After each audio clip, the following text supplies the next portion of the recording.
Hello everyone, I am Chase at Rocky Mountain ATVMC, and this is our Yamaha TT-R110 dirt bike overview.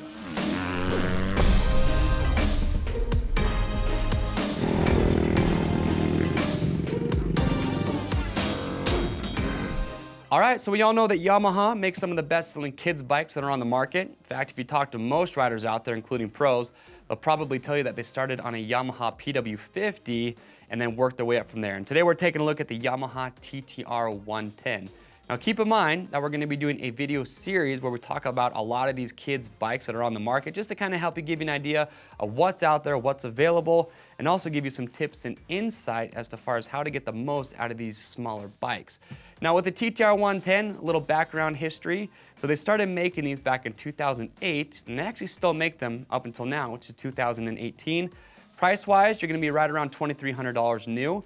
But what's great, if you can find one for a good price used, I would say take that route. And what's nice though is that even if you find one that's 4 or 5 years old in good shape, they really haven't changed a whole lot. So if you can save yourself some money doing that route, that's what I would recommend. But this is a 110cc dual valve 4-stroke engine, so really smooth power but plenty of torque, so plenty of power for those youth riders.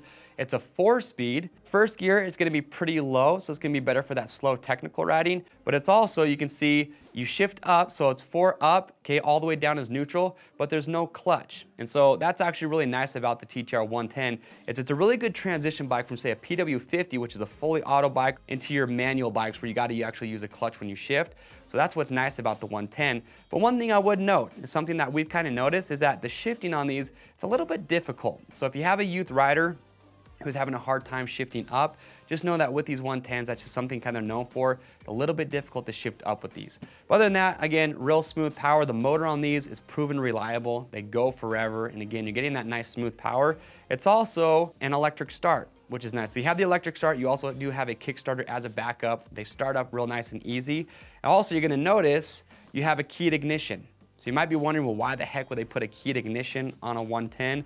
Well, that is so that in case you're gone working, if Junior's at home, he can't just go start up the bike and start riding it without you there. So if you don't want Junior taking off on one of these without you around, you can just take the key right out of the ignition. And also, fuel capacity. You're gonna have up to 1 gallon fuel capacity, so plenty of fuel to put in these. All right, so now let's talk about who this bike is for size-wise, because that's probably the biggest factor that you need to consider when you're picking up a youth bike. So the TT-R110, it sits at 26.4 inches tall. Now that's gonna be more than 5 inches taller than a PW50. Okay, it's gonna be a little bit taller than a TT-R90 or the PW80, but when you go from the 110 up to the TT-R125, that 125 is gonna be 4 inches taller. So there's a big jump from the 110 to the 125. If you were looking for a bike that's gonna fit kind of right in the middle, you could look at the Honda CRF 125F. That bike's actually gonna be just over 28 inches, so it just sits right between the two. So in general terms, okay, this bike's gonna fit, a youth rider under 12 years old, but we've actually done some of the work for you, so we're actually gonna bring a couple youth riders in right now to give you guys just a better idea of what size child is gonna be perfect for this bike. All right, so now I've got a couple little girls that are here to help me out, to help give you a reference of just what size of a child and age range that this TT-R110 is gonna be just right for. And the first girl that I have is gonna be Izzy. So Izzy, come on over here. So Izzy is 8 years old and she's 4'3" tall. So hop on there, Izzy. Now with Izzy, she's gonna be a little bit too small for this bike right now. At 4'3", you can see her feet are not gonna be able to touch the ground. So this bike would be just a little bit too big for her. This would be a bike, I think, in a couple years that she would fit she would fit easily. But at 4'3", she's a little bit too short for this bike. So go ahead and put your foot on the foot pegs. So give a couple years and this will be just right for Izzy. Perfect, thank you. All right, so go ahead and pop on that side. Now the next girl that I have helping me out, this is Ella. This is Izzy's sister. Ella, this is your motorcycle, huh?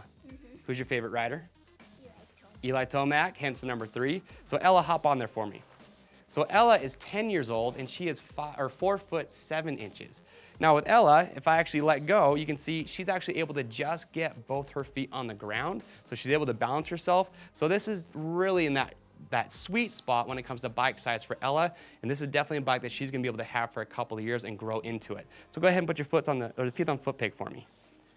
So there you can see really good fitment for Ella. Again, she's 10 years old, 4'7" tall. So this should just give you a really good idea of age range and height that's gonna be ideal for this TT-R110. All right, so now that you know size-wise really who this bike's gonna be good for, now we just wanna give you some tips and some insight just to really help get the most out of these and also just help them run well. So first thing we gotta talk about is with the carburetor. Now, just like any other bike, but especially on these smaller bikes, the jets, okay, are really small. So if you leave it sitting for too long, say a month or more, it's really easy for those jets to gunk up. So if you are gonna be letting it sit, definitely use a fuel stabilizer. And what you should do is drain or run the carburetor dry. That way you're not gonna gunk up your jets, because if you don't do that, chances are that's all you're gonna be doing is just cleaning out your jets, cleaning out the carburetor, which over time can become a hassle.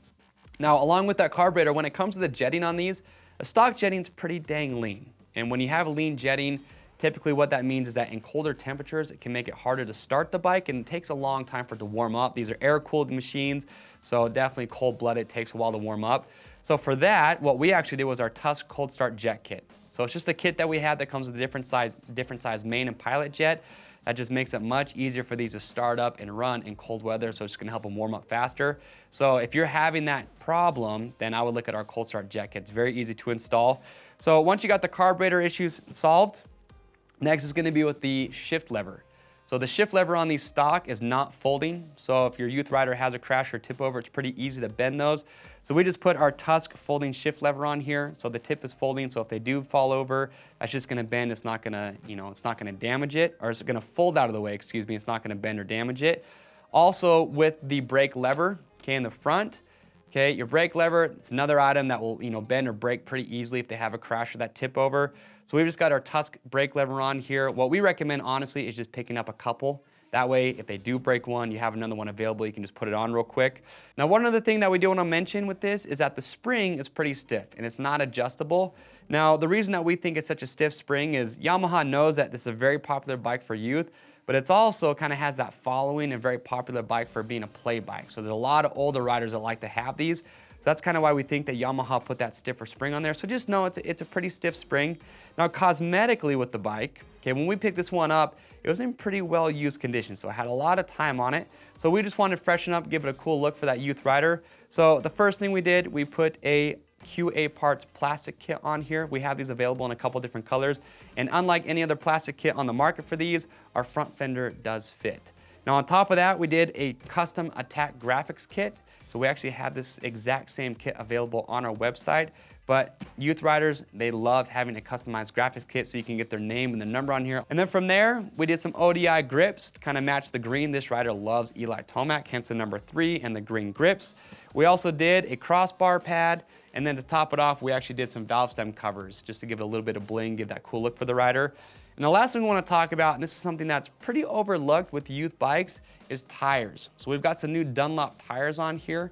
Now, the reason that we feel new tires are really important is just because, honestly, it's a safety thing. When riders are out there, they're learning to ride, okay, especially youth riders, you want to have as much traction on the bike as possible. So if they are in, say, some wetter conditions, wherever they might be, you just want to have good traction. So if you have old tires that are pretty worn out, it's easy for those to break loose and have that rider fall over or crash.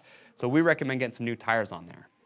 But other than that, that is it. That is our bike overview for the TT-R110 from Yamaha. And just remember that this is an overview series of a lot of the youth bikes that are out there, again, to help you know which one's gonna be best for your rider and how to get the most out of these bikes. And also, all the parts, everything that we talked about today, you can pick up on our website. And to get those, just go to RockyMountainATVMC.com. If you use our parts finder and you enter the make, the model, and the year of your TT-R110, as you scroll down, you're gonna see all the machine-specific parts that we carry for these bikes. If you guys have any questions, comment below, or you can give us a call or chat live online. We'll get those answers for you. If you like this overview and you want to see the rest of this series, well, do not miss out. So make sure to subscribe to us on YouTube, and that's going to keep you up to date. I'm Chase at Rocky Mountain, and we'll see you on the trails.